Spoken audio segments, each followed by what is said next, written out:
नमस्कार, आपका स्वागत है। आप देख रहे हैं सीएनबीसी आवाज। मैं हूं मनीषा गुप्ता और आज बात करेंगे चावल से बने एथनॉल का उत्पादन, जहां पर एफसीआई ने ज्यादा चावल इस वक्त यहां पर एलोकेट किया है। इसके क्या मायने हैं, इस पर करेंगे चर्चा। साथ ही बात करेंगे 2026 में जो अब यहां पर ड्रॉट की कंसर्न्स निकल के आ रही हैं, क्या क्या आगे जाकर क्या करना चाहिए, किस तरह का मॉनसून नजर आ रहा है, और इन सब पर बात करने के लिए हमारे साथ आज हैं ग्रेन एथनॉल मैन्युफैक्चरर्स एसोसिएशन के president doctor C K Jain and India rice exporter federation के वाइस प्रेसिडेंट देव गर्ग, स्कैमिट्स मेट्रोलॉजी के वाइस प्रेसिडेंट महेश पलावट हमारे साथ हैं। साथ ही जुड़ेंगे अनमोल ज्वेलर्स के founder Ishu Datwani and SMC global से वंदना भारती। आप सबका कार्यक्रम में स्वागत है। शुरुआत मॉनसून से कर लेते हैं।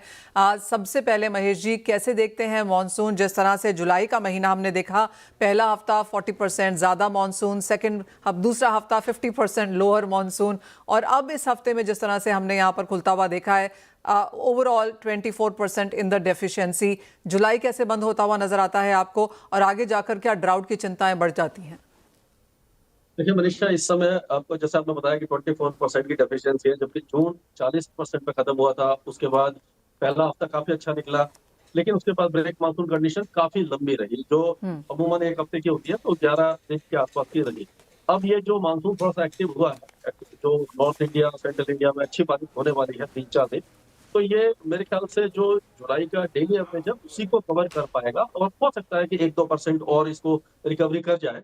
लेकिन जुलाई जो खत्म होगा उस समय फिर से, ये जब जुलाई के एंड में एक्सेस ऑफ मानसून ट्रफ फिर से फुटहिल्स पे चली जाएगी, और ब्रेक मानसून कंडीशन लग रहा है कि अगस्त के शुरुआती दौर में फिर से आ सकती है। तो जुलाई कुल मिलाकर के 22 या 23% की डेफिशिएंसी पे, यानी कि ओवरऑल जून और जुलाई 22-23 पे खत्म होगा, और उसके बाद अगस्त और सितंबर में हमें लग रहा है कि अल नीनो का इम्पैक्ट फिर से दिखाई देने लग जाएगा। तो जो ईस्ट इंडिया है, सेंट्रल इंडिया और नॉर्थ ईस्ट इंडिया, इसमें तो बारिश ठीक-ठाक दिखाई दे रही है। पश्चिमी तट पर भी थोड़ी बारिश हो सकती है, लेकिन नॉर्थ वेस्ट इंडिया, विशेषकर आप देखेंगे पंजाब, हरियाणा, पश्चिमी उत्तर प्रदेश, राजस्थान के ज़्यादातर इलाके, गुजरात, महाराष्ट्र के पश्चिमी जिले और पश्चिमी मध्य प्रदेश, इन इलाकों में मानसून अगस्त और सितंबर में कमजोर रहेगा। तो कुल मिलाकर के हम कह सकते हैं कि जो मानसून है वो सूखे के हालात में, यानी ड्रॉट लाइक कंडीशन में खत्म होगा। जी। महेश जी, ये तो ऑफ कोर्स पूरा ब्यौरा है जो बहुत ज़्यादा अच्छा यहाँ पर फिलहाल नहीं नज़र आता है, क्योंकि जो अभी बुआई हुई है उसको लेकर भी आगे जाकर चिंताएं बनेंगी। अगर हम नंबर्स देखें, हिस्टोरिकल नंबर्स देखें, अगर हम 22-23% जुलाई 1 जून टू 30 जुलाई भी यहाँ पर बनता हुआ देख रहे हैं, तो कई सालों में, आई थिंक 2 डेकेड्स में, ये सबसे खराब शुरुआत होगी मॉनसून की। जी हाँ, खराब शुरुआत होगी, और खराब इसका समापन भी लग रहा है, क्योंकि ऐसा लग रहा है कि ये 80-85% के दायरे में खत्म हो सकता है। यानी कि आप अगर कह सकते हैं कि 15 से 20% अगर मानसून कमजोर रहता है, तो इसका हमारे फसलों पे, उसकी जो आउटपुट पे काफी ज्यादा असर पड़ेगा। और जो आगे के जो महीने 2 बचे हैं, यानी कि अभी जो 10 दिन बचे हैं और आगे 2 महीने बचे हैं, इसमें अगर जब मानसून की बारिश कम होती है, जैसे कि दिखाई दे रहा है पश्चिमी और मध्य भारत के कई इलाकों में, मध्य भारत के पश्चिमी इलाकों में, और वहां पर आपको मालूम है कि जो इरिगेशन फैसिलिटी बहुत ज्यादा नहीं है, रेन डिपेंडेंट है किसान, तो इसीलिए जो आगे की फसल है उसमें नुकसान होने की संभावना है। इससे पहले ही हमने कहा था कि इस बार ऐसी फसल का चुनाव करें किसान भाई जिसमें कम से कम पानी की जरूरत हो। जी। महेश जी, आपने कहा अगले हफ्ते यहाँ पर बेहतर बारिश हो सकती है, क्या कुछ एक्सपेक्ट किया जा सकता है, किन हिस्सों में होगी? देखिए, अभी जो बारिश है वो आपका पूरा पूर्वी भारत जो है, जो पश्चिम बंगाल है, बिहार, झारखंड, उड़ीसा, छत्तीसगढ़ में लगातार बारिश होगी। उत्तर प्रदेश के ज्यादातर इलाकों में बारिश है। पहाड़ों पर मूसलाधार बारिश। पंजाब, हरियाणा में light to moderate rain. Delhi से लेकर के आपका जो मध्य प्रदेश के ज्यादातर इलाके भी बहुत अच्छी बारिश देखने वाले हैं। राजस्थान के पूर्वी जिलों में अच्छी बारिश होगी, और तेलंगाना से लेकर के आपका जो विदर्भ है वहां तक बारिश होगी। लेकिन और जो पश्चिमी तट है, तो पश्चिमी राजस्थान हो गया, गुजरात के ज्यादातर इलाके, गुजरात में हल्की बारिश होगी लेकिन ज्यादातर इलाके, और एकदम जो राजस्थान से सटा हुआ है जो आपका मध्य प्रदेश है, नीमच, मंदसौर, रतलाम, उज्जैन, ये अलीराजपुर, बड़वानी, धार, खांडवा, खरगोन, ये इलाके, और जो साउथ मध्य महाराष्ट्र है, सांगली, सतारा, कोल्हापुर, मराठवाड़ा और साउथ पेनिनसुला, इसमें बारिश काफी ज्यादा कम दिखाई दे रही है इस पूरे अगले जो 10 दिन का दौर है। L G. निनो की जैसे आपने बात करी कि वो अगस्त सितंबर को यहाँ पर इम्पैक्ट करेगा, कितना लंबा आपको ये चलता हुआ नजर आता है, और क्या इसका फर्क रबी पर भी पड़ेगा? क्या ये नेक्स्ट ईयर में स्पिल ओवर दिखाता है? जी हाँ, ऐसा लग रहा है कि अगले ये 2027 की सर्दियों तक अल नीनो का असर दिखाई देगा। लेकिन जो साउथ वेस्ट मानसून है वो ज़्यादा इम्पैक्ट होता है, नॉर्थ ईस्ट मानसून पे हिस्टोरिकली इसका बहुत ज़्यादा इम्पैक्ट दिखाई नहीं देता। तो लग रहा है कि नॉर्थ ईस्ट मानसून लेकिन क्योंकि वो केवल साउथ इंडिया को ही इम्पैक्ट करता है और वेस्टर्न डिस्टर्बेंस अगर अच्छे आते हैं, सर्दियों में अच्छी बारिश होती है, रबी की फसल के लिए सही रहेगा। लेकिन जो इम्पैक्ट है वो अगली सर्दियों तक दिखाई दे रहा है। जी। Point taken. Mahesh ji as always बहुत शुक्रिया हमारे साथ जुड़ने के लिए और वो पूरा का पूरा ब्यौरा हमारे दर्शकों के सामने रखने के लिए भी। तो जुलाई 20-22% की डेफिशिएंसी के साथ यहाँ पर बंद होता हुआ नजर आएगा, जो कई सालों के बाद हमने बनता हुआ देखा है और बिल्कुल भी अच्छी खबर नहीं है, क्योंकि जिस तरह से एल निनो डेवलप हो रहा है, अगस्त सितंबर और भी कमजोर महीने यहाँ पर रह सकते हैं। तो एक ड्राउट काइंड ऑफ सिचुएशन यहाँ पर भारतीय मार्केट्स में यहाँ पर बनती हुई, जिसका इम्पैक्ट हम ऑफकोर्स सिर्फ फसलों तक नहीं देखेंगे, उसको GDP, rural India, rural income, rural development सभी तरफ और कई सेक्टर्स में इसका एक इम्पैक्ट बनता हुआ नजर भी आएगा। वेल, इसी के साथ अब आगे बढ़ते हैं और हमारे साथ ग्रेन एथेनॉल मैन्युफैक्चरर्स एसोसिएशन के president doctor C K Jain and India rice exporter federation of vice president Dev Garg जुड़ चुके हैं। आप दोनों का कार्यक्रम में स्वागत है। मिस्टर जैन, पहले आपसे बात करेंगे और जिस तरह से एफसीआई ने यहाँ पर चावल का जो ओवरऑल क्वांटम है बढ़ाया है, आपका इनिशियल रिएक्शन उस पर क्या है? मनीषा जी, थैंक यू मुझे बुलाने के लिए। देखिए, अभी जो है हमारा ESY यानी इथेनॉल सप्लाई ईयर 25-26 चल रहा है। इसमें 72 लाख टन इन्होंने दिया है, जो कि 52 लाख पहले दिया था और 2 महीना पहले 20 लाख दिया था। 26-27 के लिए अभी कोई अनाउंसमेंट नहीं है। थोड़ा सा मिसनोमर है कि मैं मिसअंडरस्टैंडिंग है। 26-27 के लिए इन्होंने 72 लाख दिया है। जो आपका हेडिंग है ये मेरा ख्याल है it needs to be checked. ये 25-26 की है, तो 72 लाख अभी 26-27 के लिए नहीं अलॉट हुआ। ओके। देखिए सरकार, जहां तक इथेनॉल का सवाल है और जहां तक क्रॉप का सवाल है, इथेनॉल 6 चीजों से बनता है। ये एक क्रॉप पे डिपेंडेंट नहीं है जी। कि सिर्फ चावल पे डिपेंडेंट हो या सिर्फ शुगर केन पे डिपेंडेंट हो। ये डैमेज फूड ग्रेन और मेज पे भी डिपेंडेंट है। और मेज ऐसी क्रॉप है जो कि कम बारिश में भी पैदा हो जाती है। जैसे अभी IMD के सर ने बताया कि हम लोग ये कोशिश कर रहे हैं कि इस साल ऐसी क्रॉप करी जाए जो कि कम बारिश ले, तो मेज is a perfect crop for this. अभी चावल का कितना देंगे, क्या देंगे, देखिए हमारी गवर्नमेंट बहुत इंटेलिजेंट है। उनके लिए फूड सबसे पहली प्रायोरिटी है और हमारे लिए भी वो प्रायोरिटी है। उसके बाद जितना शुगर केन बचेगा वो देंगे, जितना चावल बचेगा वो देंगे, मक्की जितनी पैदा होगी वो देंगे। तो इस तरह से सारा बुके बन के ये इथेनॉल का प्रोडक्शन होता है। एक बात मैं आपको और बताऊं, 23-24 में भी एल नीनो था हमारे देश में, तब भी 16% ब्लेंडिंग चलती रही हमारे यहाँ। हमारे यहाँ काफी ग्रेन की घबराहट वाली, ठीक है बारिश कम हो रही है, सब कुछ कम हो रही है, लेकिन घबराहट वाली स्थिति मुझे नहीं दिखाई देती। घबराहट नहीं होनी चाहिए। हो रहा है, कम होगा, लेकिन कम कितना होगा वो देखने की बात है। वेल, आपका पॉइंट इज वेल टेकन और हम वो अपने स्क्रीन पे करेक्ट भी कर रहे हैं कि जो 72 लाख पूरा है वो 25-26 के लिहाज से ही है। Correct. अगले साल का भी यहाँ पर नहीं आया है, तो वो उस क्लैरिटी के लिए बहुत शुक्रिया। देव, आपको भी इस चर्चा में शामिल करना चाहेंगे। पहले तो जो एल निनो की चिंताएं हैं, ऑफकोर्स सोइंग के नंबर्स कुछ ही समय में अभी आ जाएंगे, लेकिन जुलाई अगर हम 22-23% से कम डेफिशिएंट बंद होता हुआ देखते हैं, अगस्त सितंबर को लेकर फिर आगे चिंताएं हैं। क्या चावल उत्पादक, चावल एक्सपोर्टर्स के लिए अब कुछ चिंता दिखने लगी है? हमने रिपीटेडली बताया है कि सरकार के पास बफर स्टॉक के over and above 270 lakh ton का सरप्लस स्टॉक है और इस साल की ये उम्मीद है कि ये 270 लाख टन का सरप्लस 400 लाख टन के ऊपर चला जाएगा। जो अभी एग्जिस्टिंग OMSS पॉलिसी के अंदर चेंजेस आए हैं, जिसमें अक्रॉस द बोर्ड एलोकेशंस को इंक्रीज करा गया है। पिछले दफा अगर हम देखें तो लगभग 100 लाख टन का एलोकेशन था for disposal in open market, जिसको बढ़ा के 200 लाख टन के ऊपर लेके जाया जा चुका है। ये क्लियर इंडिकेशन है कि मार्केट में एल नीनो की वजह से स्टॉक कम होने की कोई आशंका नहीं है, बल्कि सरकार के पास इतना सरप्लस स्टॉक है कि उन्हें एथेनॉल इंडस्ट्री के अंदर, जैसे आपने डॉक्टर जैन ने करेक्टली बताया कि 25-26 के लिए एलोकेशन जो पहले 54 लाख टन था उसको बढ़ा के 72 लाख टन कर दिया गया।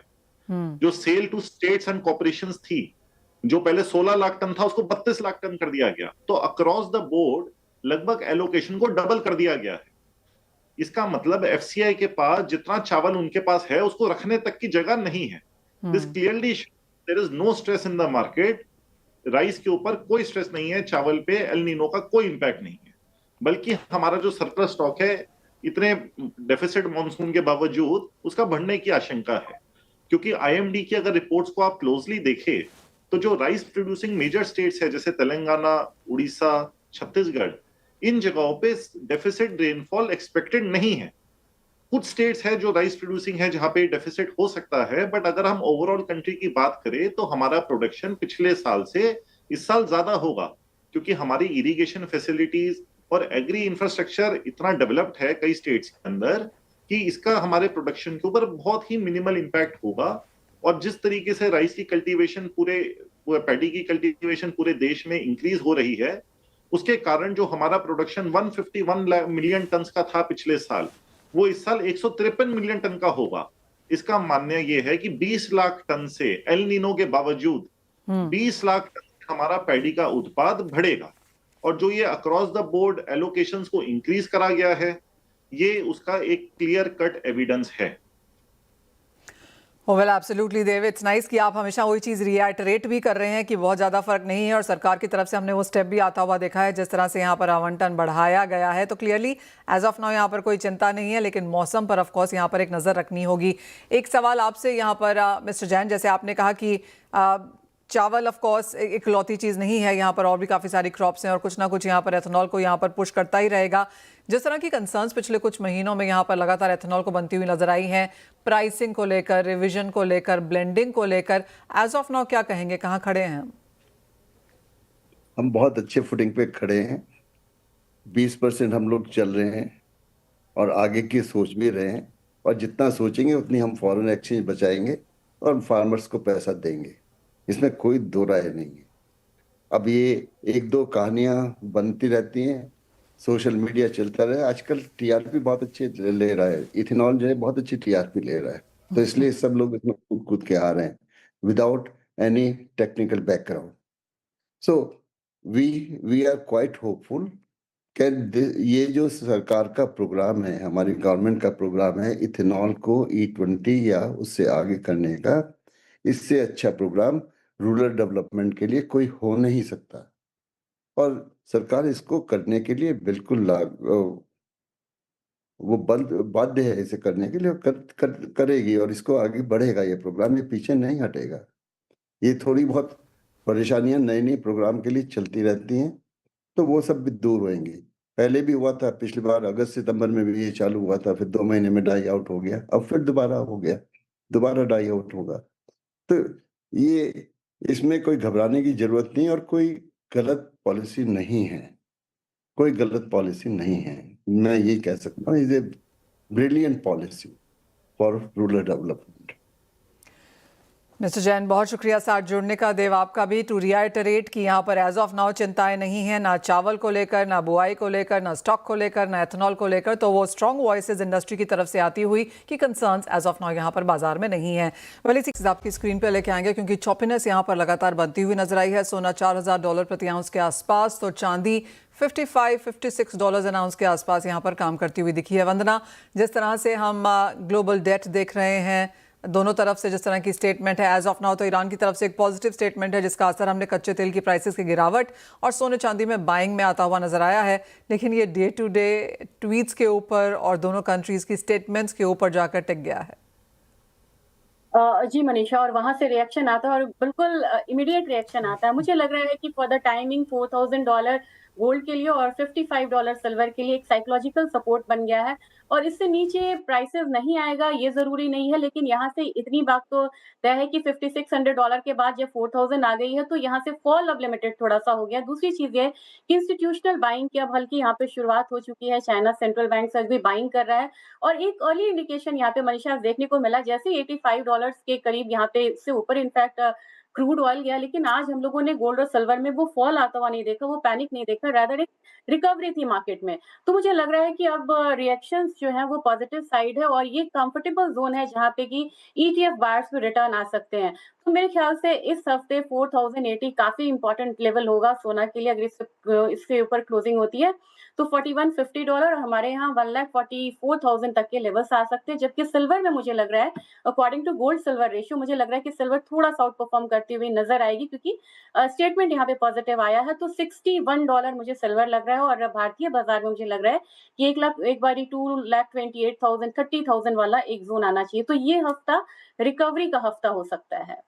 ऑल राइट वंदना, हम day to day, tweet to tweet, week to week रहेंगे यहाँ पर, तो ये जो आप लेवल्स दे रही हैं ये बहुत नियर टर्म है।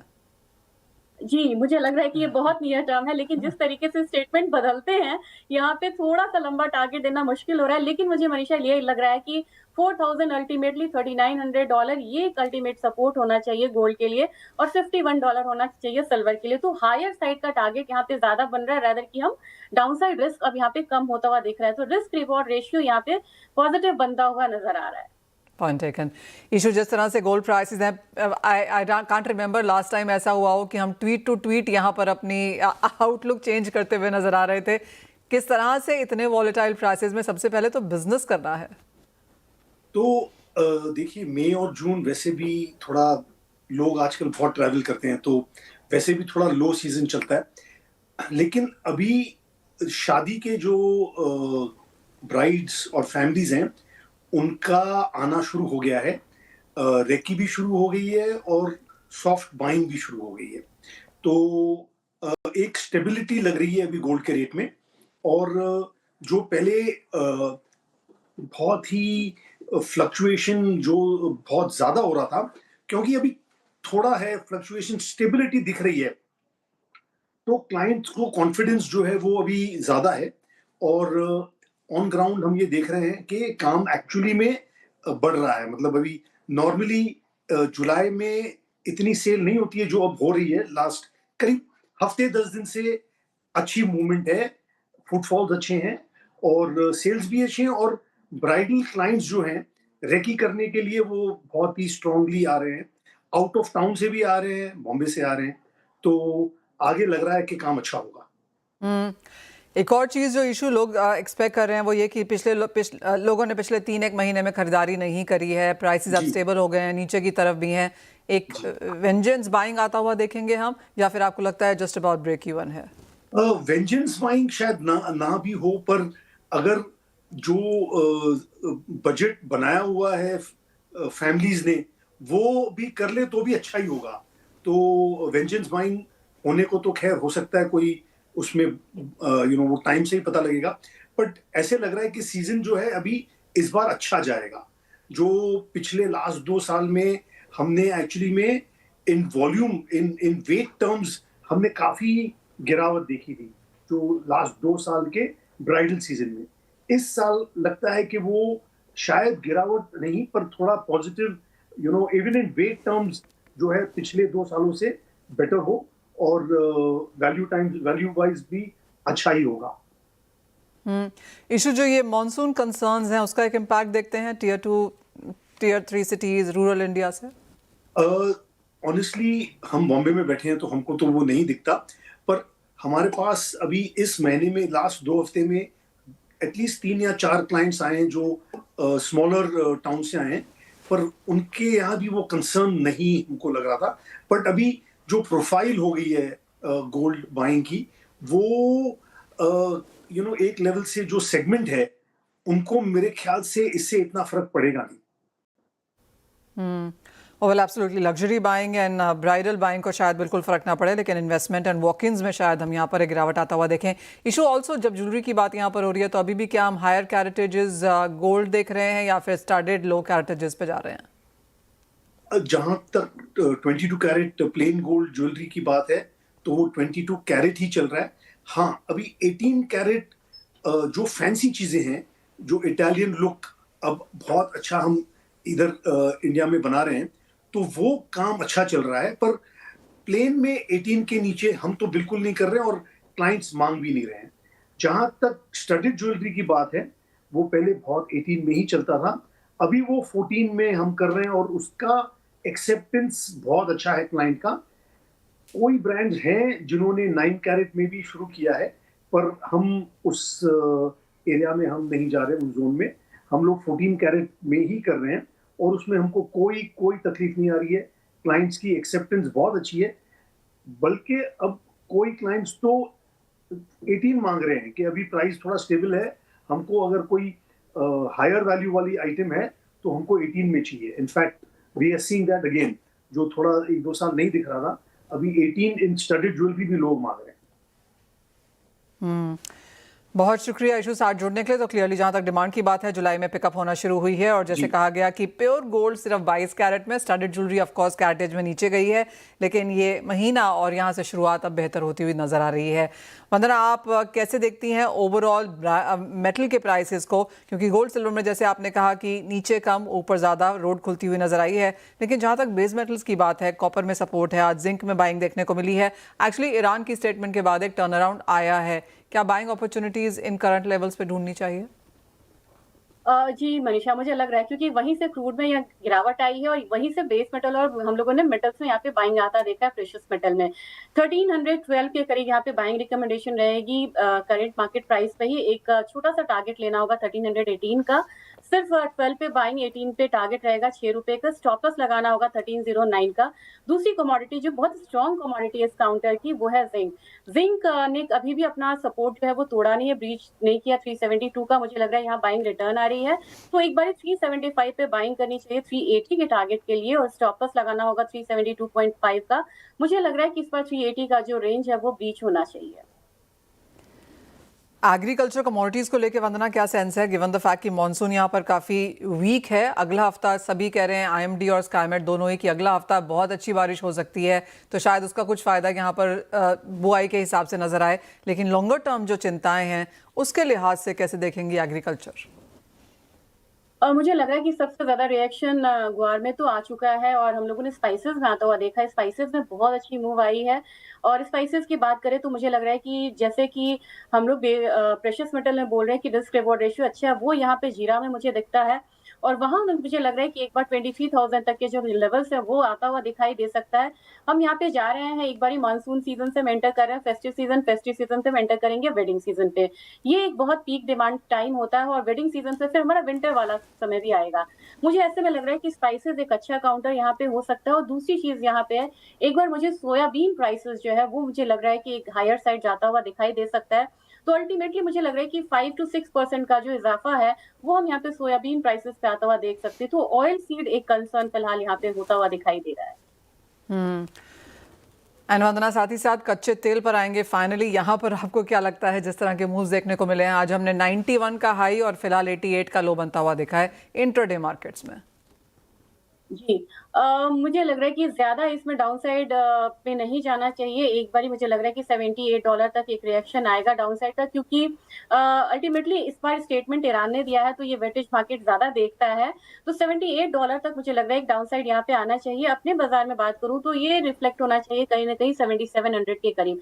तो एक डाउनसाइड तो है, लेकिन अल्टीमेटली अगर किसी भी तरीके का एस्केलेशन बीच में आता है तो हम लोगों ने $85 to $90 में ऑलरेडी यहाँ पे बहुत सारे पोजिशन बने हुए हैं, तो वहां पे जाने की कोशिश जरूर करेगा। लेकिन जरूरी है एक बारी कि $85 से ऊपर की क्लोजिंग बहुत इंपॉर्टेंट है यहाँ के लिए, जो अभी तक हुई नहीं है फिलहाल। तो मुझे लग रहा है कि आज के लिए ऊपरी असर से बिकवाली रहेगी, थोड़ा मार्केट को राहत रहेगा, और 7700 तक प्राइसेस एक बार आ सकता है नीचे की तरफ। Point taken.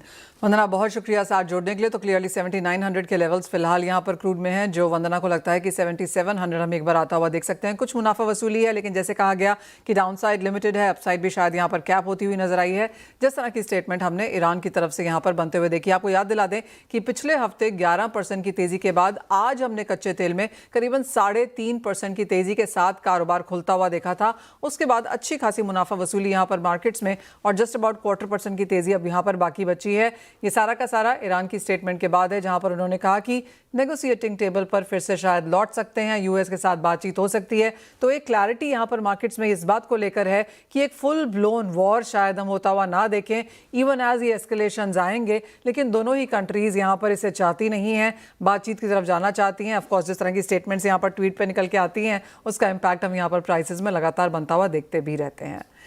फिलहाल इसके साथ इस कार्यक्रम में इतना ही समय है। मुझे भी दीजिए इजाजत। हम ब्रेक के बाद लेके आएंगे आपके लिए आवाज समाचार।